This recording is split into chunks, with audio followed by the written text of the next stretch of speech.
नमस्कार, मैं अजय साहू और आप देखना शुरू कर चुके हैं शोरगुल टाइम्स। इस समय प्रदेश कांग्रेस की राजनीति में हलचल मचा हुआ है। नवंबर-दिसंबर में विधानसभा चुनाव संभावित है। चुनाव को लेकर कांग्रेस की तैयारी जोरों से चल रही है। प्रदेश भर में बैठकों का दौर चल रहा है। कांग्रेस इस चुनाव में सोशल मीडिया का भरपूर उपयोग करने के पक्ष में है। इसके लिए विधानसभा स्तर पर ट्रेनिंग प्रोग्राम चल रहा है। कांग्रेस दोबारा सत्ता में आने हर संभव प्रयास कर रही है। कांग्रेस ने पार्टी में अंदरूनी लड़ाई को दूर करने की कोशिश भी कर रही है।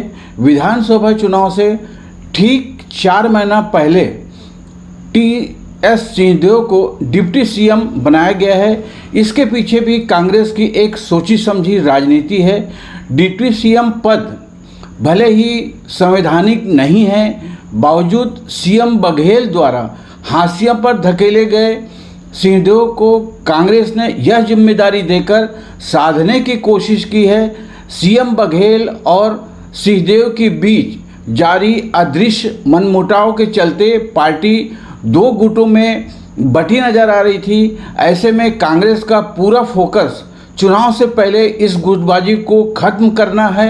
दरअसल 2018 के चुनाव दौरान कांग्रेस ने सीएम के लिए किसी का चेहरा ऐलान नहीं किया था। भूपेश बघेल ने राज्य में प्रचार का जिम्मा संभाला था। वहीं सिंहदेव ने जमीन पर संगठन को मजबूत करने का काम किया था। जनता ने दोनों चेहरों को ध्यान में रखकर वोट किया था, लेकिन दोनों नेताओं के बीच लंबे समय से चली आ रही अंदरूनी कलह से कांग्रेस कैडर में नाराजगी दिख रही थी। ऐसे में दोबारा सत्ता में आने की कोशिश में जुटी कांग्रेस को चुनाव में नुकसान की संभावना लग रही थी। अंबिकापुर के विधायक टी.एस. सिंहदेव कांग्रेस के प्रमुख नेता माने जाते हैं। छत्तीसगढ़ के उत्तरी हिस्से में सरगुजा उनकी मजबूत पकड़ मानी जाती है। सरगुजा शाही परिवार से वंशज सिंहदेव ने 2008 में राजनीति शुरू की थी। वे तब से लगातार 3 बार विधायक हैं। 2018 के चुनाव में सिंहदेव ने सभी वर्गों के हितों को ध्यान में रखते हुए कांग्रेस का घोषणा पत्र तैयार किया था। उन्हें पार्टी की ओर से पूरे प्रबंधन मशीनरी का जिम्मा दिया गया था। इस जिम्मेदारी को उन्होंने बखूबी से निभाया और पार्टी को भारी मतों से जीत दिलाई। इस बार सिंहदेव को यही भूमिका दी जा सकती है। कांग्रेस ने सिंहदेव को डिप्टी सीएम बनाने का फैसला यूं ही नहीं लिया है। भूपेश बघेल को सीएम बनाए जाने के बाद टी.एस. सिंहदेव का बगावती तेवर जगजाहिर है। सिंहदेव ने पिछले दिनों अंबिकापुर में कांग्रेस के संभागीय सम्मेलन में यह बयान दिया था कि दिल्ली में उन्होंने बीजेपी के केंद्रीय मंत्रियों से मुलाकात की थी। उन्हें बीजेपी में शामिल होने का प्रस्ताव दिया गया है, लेकिन वह बीजेपी में अभी तक नहीं गए हैं। लेकिन उनके इस बयान के बाद यह अटकलें लगने लगी थी कि वह कांग्रेस छोड़ सकते हैं। अगर वह चुनाव से पहले पार्टी बदल लेते तो कांग्रेस को इसका भारी नुकसान उठाना पड़ता। इधर प्रदेश में जांच एजेंसी की कार्यवाही लगातार चल रही है। ईडी मुख्यमंत्री भूपेश बघेल को भी दायरे में ले सकती है। बघेल खुद चुनाव से पहले जमीन स्तर पर संगठन को कमजोर करने के लिए पड़ी है। ईडी नेताओं के पीछे पड़ी है। इतना ही नहीं, बघेल ने कहा था ईडी झूठे केस बनाकर डरा धमका रही है। शराब घोटाले में उनका नाम भी जोड़ने का प्रयास कर रही है। ऐसे में कांग्रेस को लगता है कि अगर ईडी भूपेश बघेल के खिलाफ गिरफ्तारी जैसे कोई कार्रवाई करती है तो चुनाव में पार्टी को बड़ा नुकसान उठाना पड़ सकता है।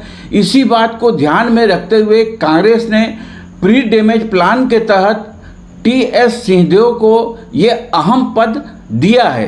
कांग्रेस महासचिव के.सी. वेणुगोपाल ने टी.एस. सिंहदेव को राज्य का डिप्टी सीएम बनाने का ऐलान किया है। उन्होंने कहा है कांग्रेस अध्यक्ष मल्लिकार्जुन खड़गे ने टी.एस. सिंहदेव को छत्तीसगढ़ का उप मुख्यमंत्री नियुक्त करने के प्रस्ताव को मंजूरी दी थी। सिंहदेव कांग्रेस के वफादार नेता और कुशल प्रशासक माने जाते हैं। प्रदेश को उप मुख्यमंत्री के तौर पर उनकी सेवाओं से बहुत लाभ हो सकता है। यही टी.एस. सिंहदेव छत्तीसगढ़ का उप मंत्री बनाए जाने पर मुख्यमंत्री भूपेश बघेल ने उन्हें बधाई देते हुए कहा है, मैं तैयार हूं।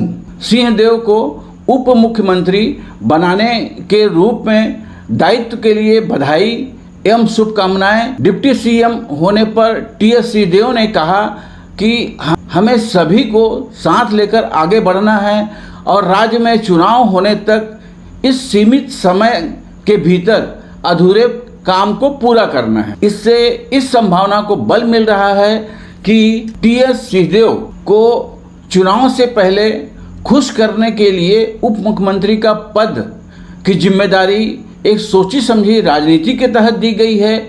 आगामी चुनाव में कांग्रेस को इसका कितना लाभ मिलेगा यह तो आने वाला समय ही बताएगा, लेकिन चुनाव से पहले सीएम भूपेश बघेल और टी.एस. सिंहदेव के बीच की दूरी को पाटने की कोशिश कांग्रेस ने की है, यह बात तय है। शोरगुल टाइम्स की इस रिपोर्ट को आप देखें और इस चैनल को सब्सक्राइब करते हुए वीडियो को लाइक करना ना भूलें।